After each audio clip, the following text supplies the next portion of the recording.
banking sanctions. He says this based on the fact that Russia is absolutely pounding Ukraine on the battlefield right now. I am strongly considering, he says, large-scale banking sanctions and tariffs on Russia until a ceasefire and final settlement agreement on peace is reached. To Russia and Ukraine, he says, get to the table right now before it is too late. Thank you. That from Donald Trump, hinting to Russia that sanctions could be on their way. James, we can go straight to the Oval Office. Sorry to interrupt. Let's listen in. Even in the numbers. And so I expect this is going to be a glimpse of a golden age to come, sir. Thank you very much. One other thing, in Canada, we find that they're charging us over 200% for dairy products. You know about that. And when I left, we had that well taken care of. But under Biden, they just kept raising it. Very difficult to deal with, the Canadian representatives. 250% for dairy products, tariff. So where do you hear that? You don't hear that. They have a tremendously high tariff. Give you the exact numbers in a little while coming out on lumber. So they sell us lumber. They have a tremendous tariff. They make it impossible for us to sell lumber or dairy products into Canada, but our numbers are a tiny fraction of that, almost non-existent. And what we're doing is freeing up our forests from the environmental nonsense that they put on them, where you can't cut down a tree. And we have to cut down trees in order to build the firewalls. And those trees are sold, but we're freeing it up on an emergency basis because Canada has been ripping us off for years on tariffs for lumber and for dairy products. 250%, nobody ever talks about that. 250% tariff, which is taking advantage of our farmers, so that's not gonna happen anymore. They'll be met with the exact same tariff unless they drop it. And that's what reciprocal means. And we may do it as early as today, or we'll wait till Monday or Tuesday. But that's what we're going to do. We're going to charge the same thing. It's not fair, never has been fair.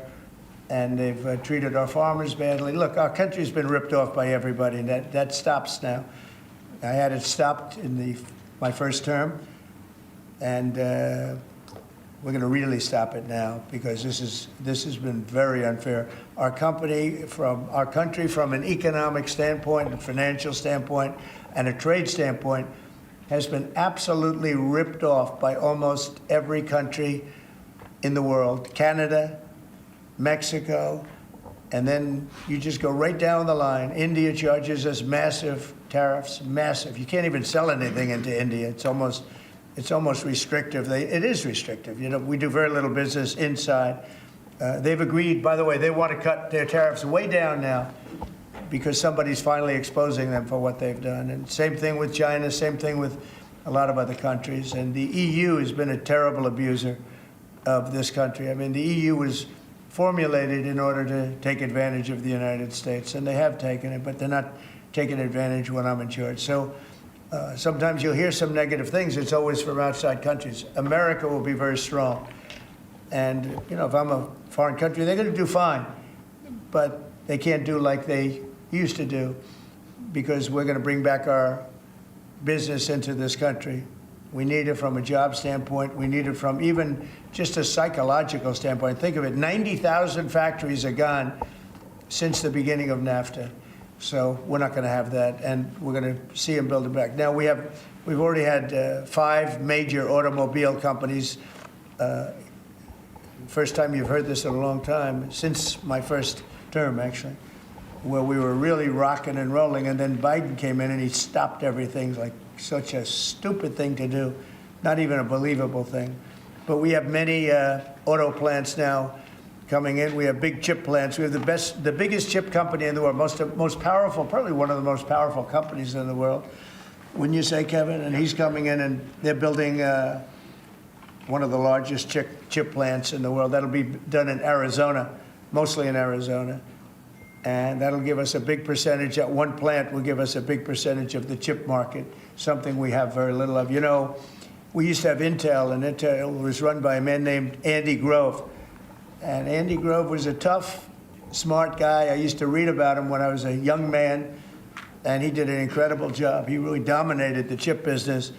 And then he died, and I guess they had a series of people that didn't know what the hell they were doing, and we gradually lost the chip business, and now it's almost exclusively in Taiwan. They stole it from us. They took it from us, and I don't blame them. I give them credit. I blame the people that were sitting in this seat because they allowed it to happen. We could have protected that so easily. But so we had the chip business, and now it's all in Taiwan, almost exclusive, a little bit in South Korea, but mostly in Taiwan. And it's very important. Everything you do, everything you touch is now about chips. The brake of a car, cars have chips all over the place. I was reading an article the other day where they talk about the brakes of a car are loaded up with chips. Who would think that a brake has a chip in it? But it's all about chips. So that was a big thing. And they'll be investing hundreds of billions of dollars in this country, and we'll be taking back a big, big portion of that industry. We have others coming in too. But a lot of car manufacturers are coming in, and they're coming in fast. And one of the reasons you see these numbers, and again, Kevin said it, and I said it a little bit, but the fact that they know I won the election, so after I was president-elect, they assumed that I was going to do what I said, because I do what I say. And so these numbers really reflect a lot of things that took place since November 5th, right? So, Kevin, thank you very much. Great job. Any questions? Mr. President, how concerned are you that the large-scale federal government layoffs will weaken the labor market? How concerned are you? The large-scale fentanyl what? The federal government layoffs will impact the labor market, will weaken the labor market. Oh. No, I think the labor market's going to be fantastic, but it's going to have high-paying manufacturing jobs as opposed to government jobs. We had too many people in government. You can't just do that. We had many too many. This is for 40 years. You know, this isn't just now. This built up and got worse and worse, and they just hire more and more people.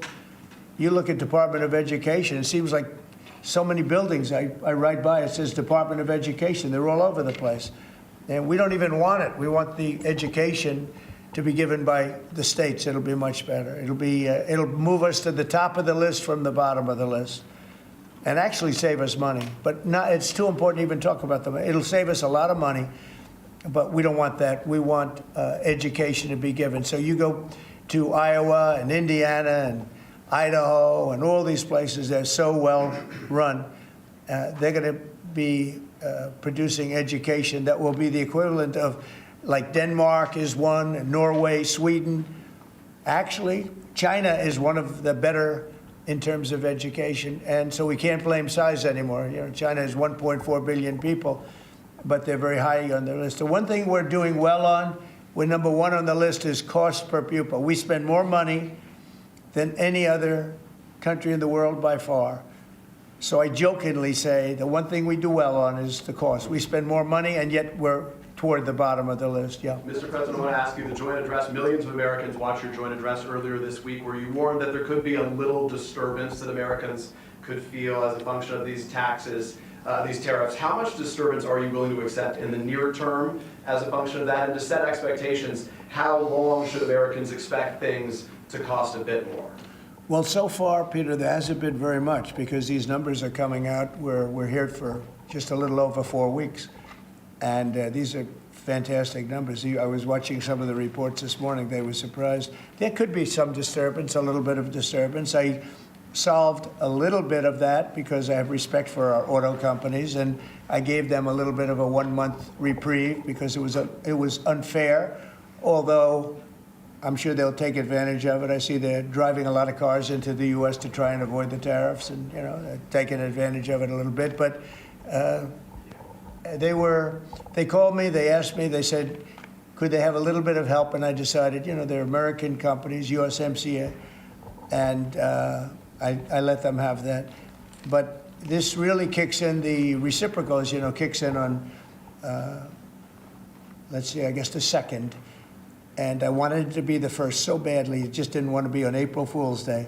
So I made it the 2nd. That's going to cost a lot of money. That one day is going to cost a lot of money, but that's okay.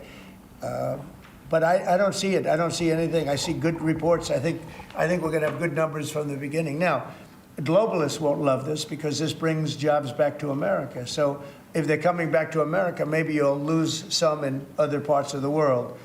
But The other parts of the world have done very well, and they'll continue to do very well. But I think the United States is going to be doing record business. We'll bring a lot of those 90,000 factories that have been lost over the last number of years. It's been, it's hard to believe. 90,000, think of what 90,000 is. 90,000 plants and factories are gone. We're going to bring back many of those plants and factories. One day the tariffs are on, the next day they're off. Right now the markets, as you know well, prefer stability. Are you done going forward with the pauses and the carve-outs? Is that it for those? There'll always be changes and adjustments, and you can't just.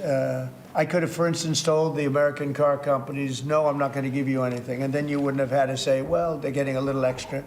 It's just a little bit of a 1-month reprieve. They're very happy about what's happening. They won't have to go across borders, and you see the zigzagging. You have a fender made in Canada, you have something else made in Mexico. We don't want that. We want it made here. But there'll always be some modifications. I mean, if you have a wall in front of you, sometimes you have to go around the wall instead of through it. But I think very little. I think very little. On occasion, if we can do something, we want to help companies. We want to help companies create jobs. So I could have left that, and you wouldn't have had a minor change. Instead, I was asked by the real majors, the big majors, if they could do this, and I said, yeah, I'll do it. I want you to produce a lot of jobs. And numerous of the people, actually all of the people I spoke to have already been, they're very much on the way to already doing it. That's why you have auto jobs increase.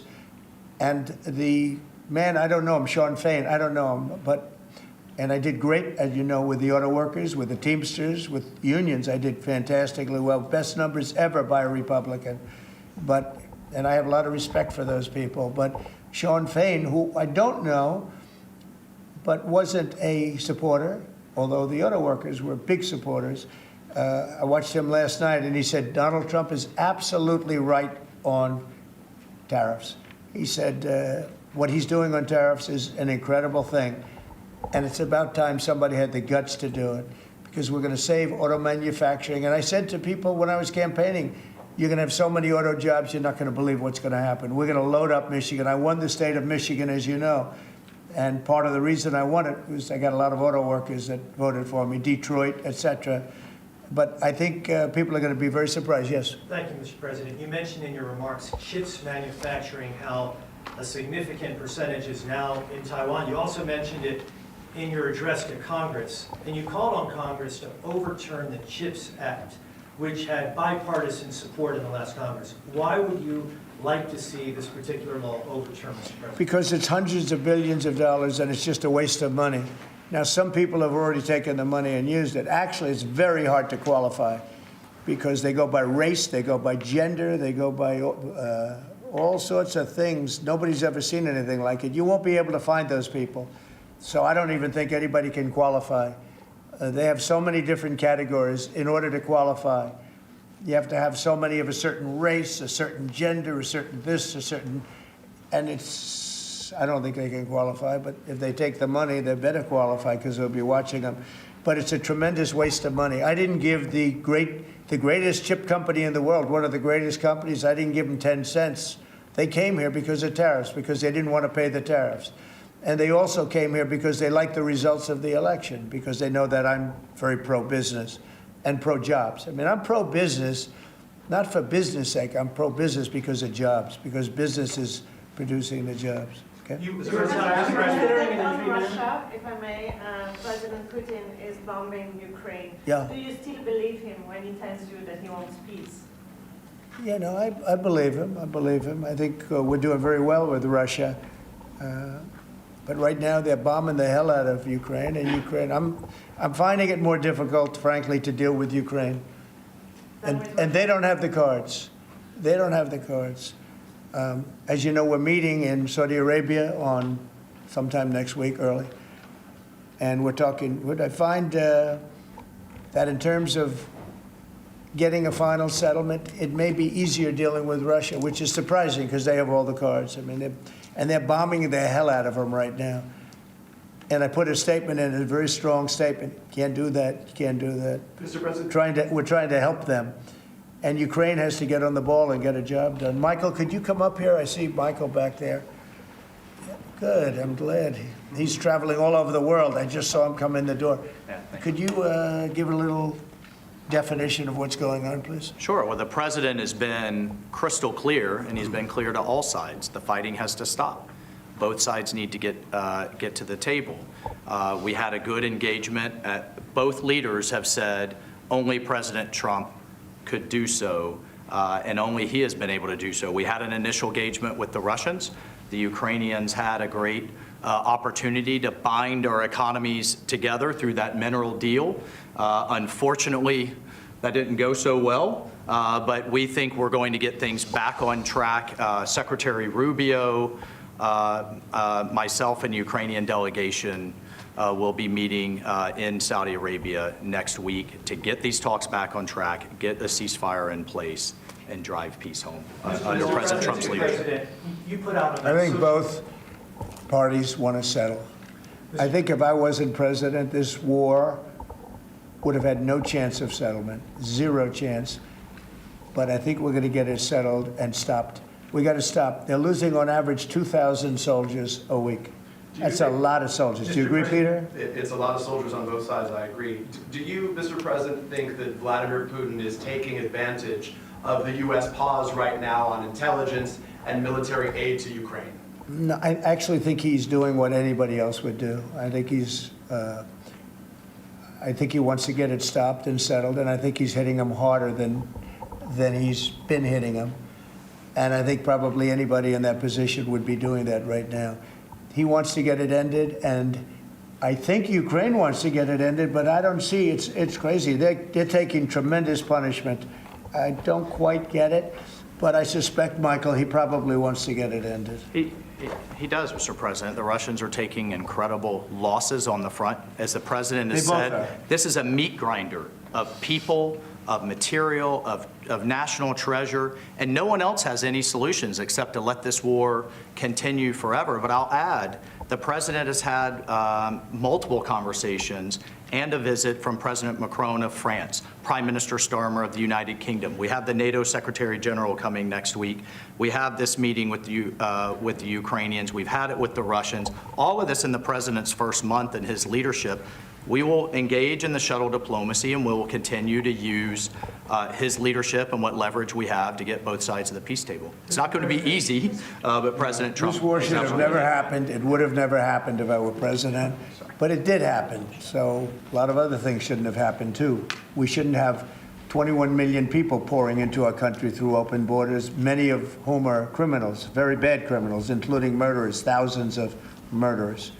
Many killed, far more than one person, and they're roaming our streets. But Tom Homan and Kristi Noem are doing an incredible job, and we're getting them out of here.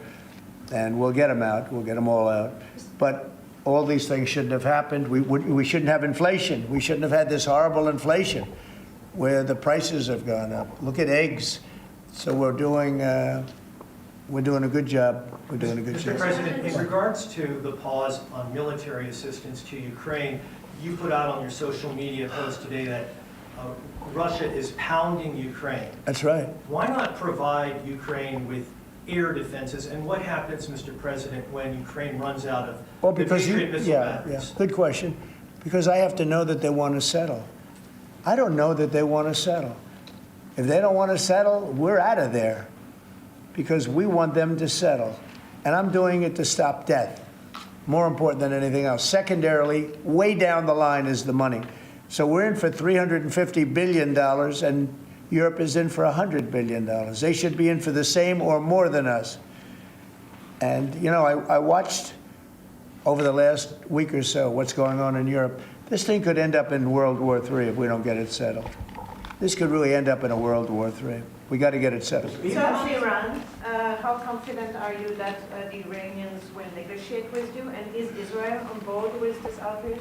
Yeah, I saw the hostages the other day. They came in, people that were not young, some young and some older, much older.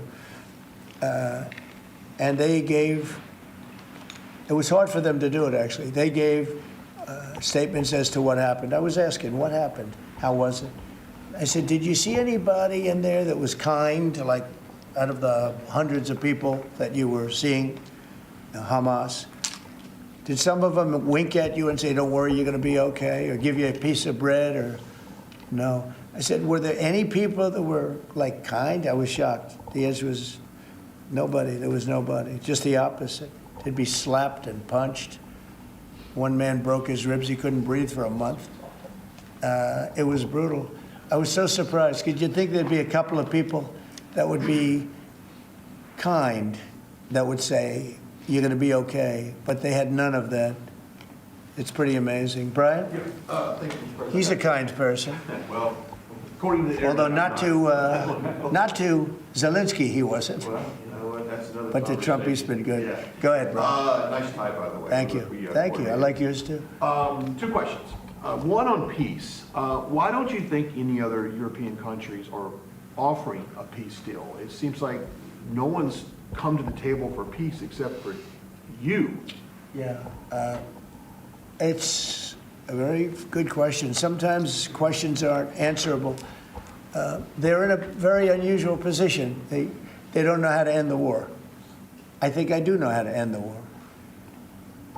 Despite the Russia hoax, I've always had a good relationship with Putin. And, you know, he wants to end the war. He wants to end it. And I think he's going to be more generous than he has to be. And that's pretty good. That means a lot of good things. Because frankly, you could have made a great deal if this war never started, you could have made a great deal. I don't know that anything would have had to be given up. This was not a war that was going to start, Brian. And it didn't start. For 4 years, somebody said, well, how do we know that? Well, for 4 years, it didn't start. I used to speak to Vladimir about it. I used to speak to him about it at length. It was the apple of his eye, but there was no way he was going in. And he knew, there were going to be consequences. But it did start. I mean, think of what happened. Inflation, you have the war with Ukraine and Russia, that wouldn't have happened. October 7th would have never happened. Israel, they had no money. Iran had no money. Iran was stone cold broke, and now they have a lot of money. But that's going to be the next thing you'll be talking about is Iran. What's going to happen with Iran? And there'll be some interesting days ahead. That's all I can tell you. You know, we're down to final strokes with Iran. That's going to be an interesting time. And we'll see what happens. But we're down to the final moments. We're at final moments. You can't let them have a nuclear weapon. I think that I would have had a deal within 1 month after the rigged election of 2020. They were all set to make a deal. And then when I lost, they saw this person who's a stupid person, very stupid person. And they said, let's not make a deal. And they were right. He took the sanctions off. They became rich under Biden. They went from having no money to having $300 billion. All in a short period. It's oil. Oil builds up fast. It's a nice living if you have a nice oil well. And they do. They have a lot of nice oil wells, right? So anyway, it's going to be a big thing. It's an interesting time in the history of the world. But we have a situation with Iran that something's going to happen very soon. Very, very soon. You'll be talking about that pretty soon, I guess. And hopefully we can have a peace deal. You know, I'm not speaking out of strength or weakness. I'm just saying I'd rather see a peace deal than the other. But the other will solve the problem. Mr. President, your allies are calling on you to pardon Derek Chauvin. Are you considering pardoning Derek Chauvin? No, I haven't even heard about it. No. Mr. President, on peace. I haven't heard that. In the first term, you may recall, I broke the news that you were nominated for the Nobel Peace Prize. And the reason for that was the work that you led on the Abraham Accords. I spoke yesterday with the member of parliament, the Norwegian parliament, that nominated you. And he said what the Nobel Committee is looking for from you, Mr. President, is security guarantees for Ukraine. Is that a possibility, Mr. President? So before I even think about that, I want to settle the war, get it finished. Because if I'm not here, nobody's going to settle it. And President Macron has said that, and everybody said that, the prime ministers and presidents. We're pushing very hard. That's all I'm thinking about now. As far as the question about security later, that's the easy part. The hard part is getting it settled. We got to get them. we're losing 2,000 human beings every week. More than that, actually. 2,000 nice, young, although they're getting older because they're drafting much older now. In the case of one country, much older, because a lot of the young people have been killed. It's very sad, and I'd like to see if I could stop that. And I'd like to also see if we could stop making these massive payments from the United States. I mean, Biden gave away money like it was water, with no anything, got nothing for it. Europe did it in the form of a loan. They get their money back, we don't. So that's how we came up with the rare earth deal. But we started, behind the 8 ball. He could have gone to Europe. He could have said, "Come on, you got to put up money with us. You got to put up money with us." But he never did that. They just kept handing money out because he was grossly incompetent. All right, thank you very much, everybody. Thank you very much. Thank you. Thanks, guys. So none of the fireworks from this time last week when, of course, President Trump hosted President Zelensky in that very same office. But a great deal of ground was covered nonetheless. He defended his tariff plan. Canada has tremendously high tariffs on lumber and dairy. He said they've been ripping us off for years. We may do reciprocal tariffs as early as today. He said the EU has taken advantage of the US on tariffs. He then moved on to Ukraine. It may be easier to deal with Russia than Ukraine when it comes to the final settlement talks due to take place, of course, in Saudi Arabia next week. Ukraine has to get on the ball and get the job done. He was also asked by one of the correspondents there about suspending aid and intelligence operations when it comes to Ukraine. I don't know if they want to settle, and if they don't settle, we are out of there, he said. And then finally, he talked about Iran. He said it's an interesting time in the history of the world. Iran, something is going to happen very soon with that country, he said. OK, let's speak to our US correspondent, James Matthews, who was also listening in to those comments from the White House. James, hard to know where to start, really, but maybe we start with Ukraine. He said that he wants to settle the war before there are any security guarantees. What stood out for you? A couple of things, Jonathan. I think when he spoke about Putin and when he spoke about Russia, I think that shone a light of where Donald Trump is vis-a-vis Moscow and his relationship with Putin. And I think it will worry Ukraine. That phrase that Russia has all the cards. He says, in terms of a final settlement, it may be easier dealing with Russia because they hold all the cards. What does that mean? All the cards in this game are Russian advances, the business of what territory is given back to Ukraine, who pays for reparations. Will Putin be pursued, prosecuted for war crimes? A whole range of issues that Ukraine and Europe will be looking at and saying, well, look, put them on the table and we'll start from a neutral position. For Trump to say that Putin has all the cards, that will worry Ukraine because they'll be asking, well, why should he hold all the cards? Why should he have all the power going in to these negotiations? You tell us to get round the table quickly, but your view is that all the strength lies on the Russian side. Why is that? Because that's absolutely not what we see. And that's not the way that we want to approach negotiations in a position of weakness as you see it. So I thought that was interesting for Trump to say that. He also clearly acknowledged that the suspension of weapons to Ukraine and intelligence sharing, he very clearly acknowledged that that is having quite an effect on Ukraine in terms of Ukraine being pounded. He was asked a couple of times about that, and he said, he was asked, is Putin taking advantage of this pause in US help? Trump said he's doing what anyone else would do. He's hitting them harder than he has been hitting them to try to maximize and strengthen his position going into negotiations. So Ukraine and European countries will be asking, well, if you acknowledge that and you acknowledge increased loss of life, increased suffering, increased power on the part of Putin, why on earth are you suspending military aid? Why are you using that as a negotiating tactic? Because, you know, that's costing Ukrainian lives, weakening Ukraine militarily and favouring Vladimir Putin. Trump clearly acknowledged that he was aware of that and seemed quite comfortable with that. Iran was interesting, quite what he meant by that. Well, he said, we'll find out very soon. We can't let Iran have a nuclear weapon. Something's going to happen very soon. You'll be talking about that very soon. It'll be an interesting time in history. So, yeah, that's pretty much it, Jonathan. NATO Secretary General coming to the White House next week. He said, and yeah, Mike Walls, the National Security Advisor, he was invited to contribute. Spoke about Ukraine and Russia. They need to get around the table, he said.